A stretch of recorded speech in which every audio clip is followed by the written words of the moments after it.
Olá, eu sou Maria Conceição, sou aluna de Filosofia da Universidade de São Judas, Unidade Moca, oitavo semestre, período noturno, e a minha orientadora de estágio é a professora Cíntia Petit.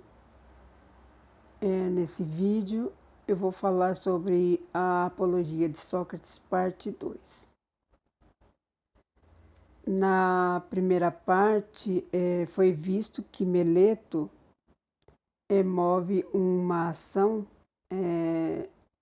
de acusação contra Sócrates, que decide fazer sua própria defesa.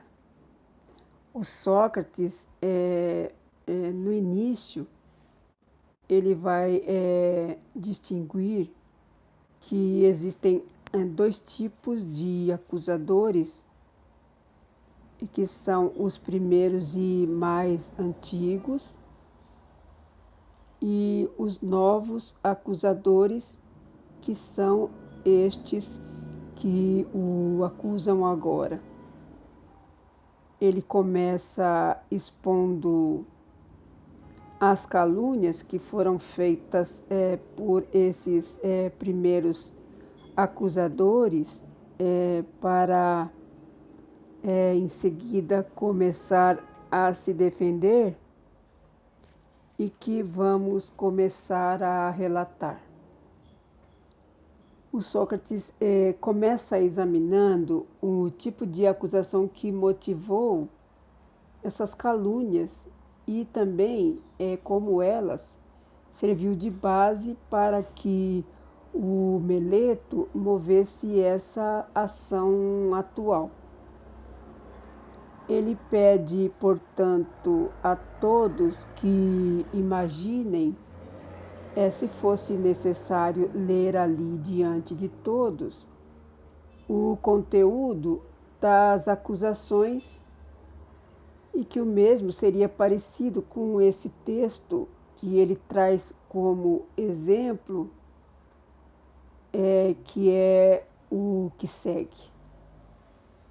Sócrates é réu de haver se ocupado de assuntos que não eram de sua alçada, investigando o que existe embaixo na terra e no céu, e procurando transformar a mentira em verdade, ensinando as pessoas. O Sócrates vai dizer que já assistiram alguma coisa parecida numa comédia de Aristófanes, que tem o título de As Nuvens, escrita há muito tempo atrás, alguns anos atrás.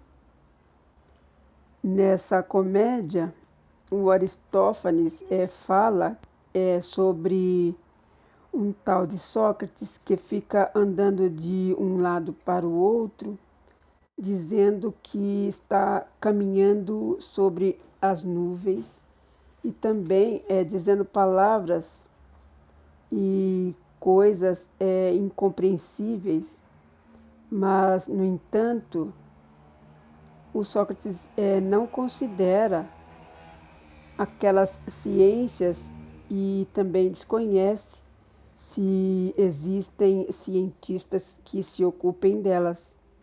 Mas sabe, no entanto, que muita gente acompanharia Meleto nessas acusações, acreditando tudo que aquilo que está sendo dito sejam verdades. Em resumo, ele diz que nada dessas afirmações são verdadeiras, e da mesma maneira é mentira quando dizem que ele ensina em troca de pagamento. Ele lembra de sofistas como Górgias de Leontine e Pródico de Cel, e também de Hípias de Élida, que esses são valorosos que viajam por muitas cidades e sempre com a intenção de instruir. Ele não os condena, entretanto acha que os jovens eles deveriam aprender com os seus concidadãos sem precisar pagar com dinheiro algum para serem instruídos.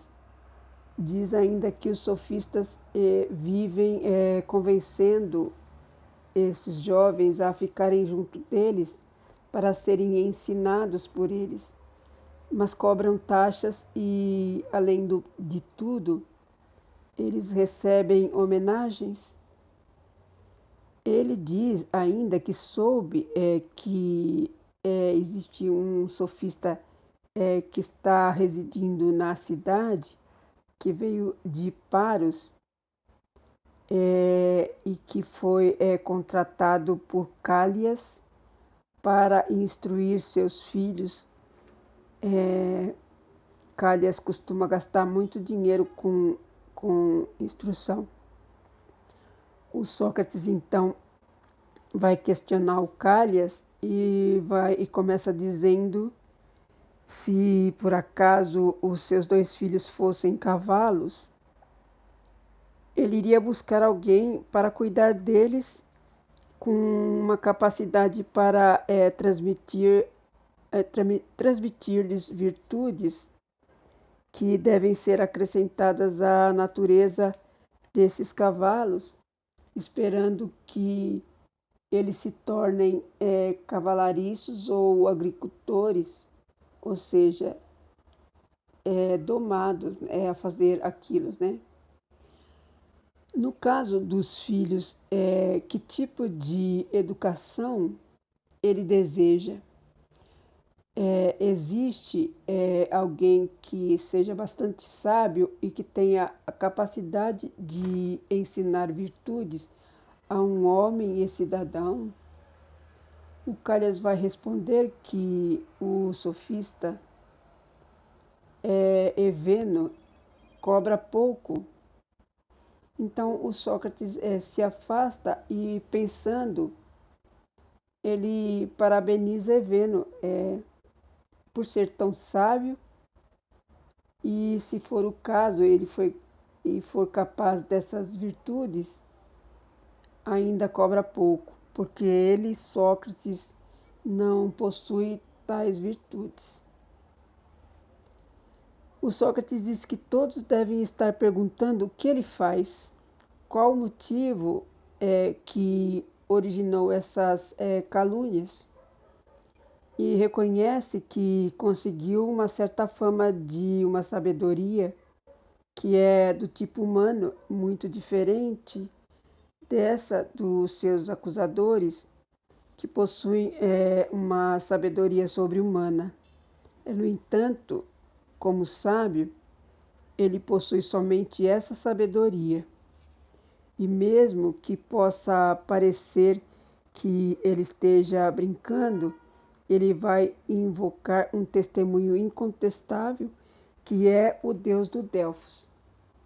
Ele começa falando sobre Querofonte, que é o seu amigo, e que todos ali conhecem e sabem muito bem sobre a sua determinação, como ele é determinado. E Querofonte, certa vez, foi consultar o oráculo do Delfos e perguntou se havia alguém mais sábio que Sócrates. A resposta da pitonisa foi que não havia ninguém. Sócrates era o mais sábio. Ele ficou sabendo disso por Querofonte, que sobre o que disse o oráculo, e ficou bastante surpreso e passou em seguida a refletir se aquilo não havia sido um engano ou algum enigma oculto proposto pelo o oráculo, porque ele não se considerava sábio. E, no entanto, ele sabia que os deuses não mentem e nem podem mentir. Qual seria então o motivo dessa resposta do oráculo? Para ele, isso foi um motivo de muita reflexão e por muito tempo ele viveu pensando buscar justificativas para o que dizia o oráculo. Ele decidiu que devia investigar na esperança de encontraram uma prova de que ele não era sábio e também que pudesse apresentar isso ao oráculo. Sócrates vai ao encontro de pessoas consideradas sábias, como políticos, poetas e artesãos. E no encontro com um político que é conhecido aqui, mas que eu não vou revelar o nome, ele imagina que vai encontrar alguém mais sábio que ele e assim poder desmentir o oráculo. Ele começa analisando um raciocínio entre os dois, e este político que se apresentava como sábio e muitas pessoas acreditavam que ele fosse a ele mesmo, também acreditava nisso. E no entanto, não era, e Sócrates tenta fazê-lo entender isso. Mas ele acabou ganhando ódio não só dele, como também de muitas pessoas que estavam ali presentes. Saindo dali, ele conclui que era mais sábio do que aquele homem, no sentido de que os dois podiam não saber nada de bom e nem de belo. Esse homem, esse político, não sabia, mas acreditava que sabia. E o Sócrates não sabia e tinha certeza que não sabia. O Sócrates então procurou outros políticos, mas acabou chegando à mesma conclusão como essa. Assim, ele resolve continuar as suas pesquisas, mas ele percebe com um certo desagrado que as pessoas recebem com assombro essas pesquisas. E apesar disso, ele sente necessidade em continuar buscando e pesquisando sobre respostas junto àquelas pessoas com reputação de sábios. Ele percebe também que os que são considerados mais sábios estão errados, mas ele encontra alguma sabedoria entre os mais simples. Ele vai ao encontro dos poetas que escreviam ditirambos, tragédias e poesias gerais. Escolhe uma poesia mais bem construídas para saber o que o autor pretendia dizer com ela, pensando em aprender algo com ele. O fato é que as pessoas que ali se encontravam conseguiam responder melhor às questões que Sócrates propunha e que o próprio autor não respondia. Os poetas, na verdade, não utilizavam nenhum tipo de sabedoria. Eles se diziam possuidores de uma inspiração natural que mais se aproximava daquilo que fazem os adivinhos. Ele acabou concluindo também que eles se achavam sábios em assuntos outros que nada tinha a ver com a poesia. Por fim, ele vai procurar os artesãos, sabendo-se desconhecedor desta arte, mas o que ele sabia é que eles conheciam muitas coisas belas e assim, por isso, eram mais sábios do que ele. No entanto, os mais famosos entre os artesãos julgavam-se mais sábios e haviam outros ainda que se julgavam sábios em assuntos mais importantes. O Sócrates reflete e em respeito ao oráculo, se ele deveria ser, no caso, de permanecer como era mesmo, ou seja, não ser sabedor da própria sabedoria e nem ignorante da própria ignorância. Porque o verdadeiro saber consiste em saber que nada sabe.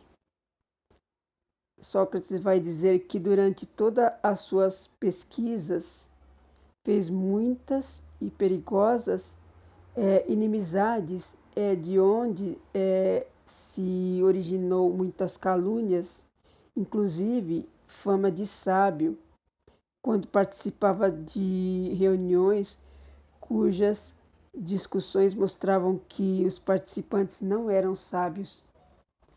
Mas, de fato, somente o Deus é que conhece a verdade. E, no caso, o oráculo deve ter se referido a ele apenas pensando como um exemplo de quem admite que não tem nenhuma sabedoria. E o fato de que ele tenha se dedicado por tanto tempo às pesquisas não possibilitou a ele realizar nada pela cidade, muito menos por sua casa, motivo que o levou a ter uma existência miserável. Quanto aos jovens, aqueles que são os mais ricos e dispõem de mais tempo,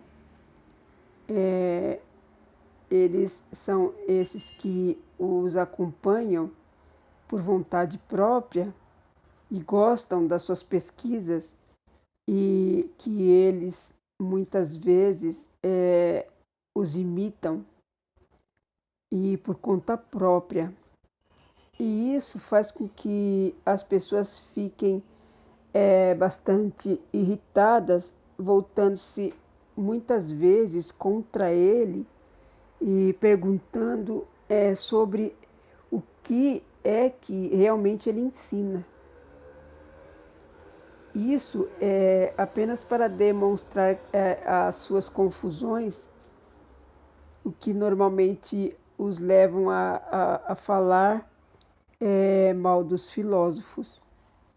E também falam que ele especula coisas que se encontram no céu ou embaixo da terra, e por perceber que sabem tudo, por eles acharem que sabem tudo, enche os ouvidos das pessoas com difamações convincentes que criam raízes.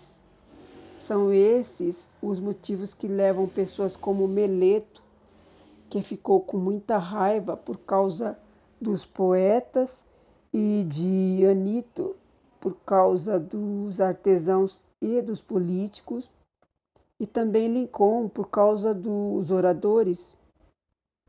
Essas são as razões da dificuldade de enfrentar esse processo, mesmo sabendo que tudo o que Sócrates diz é verdade.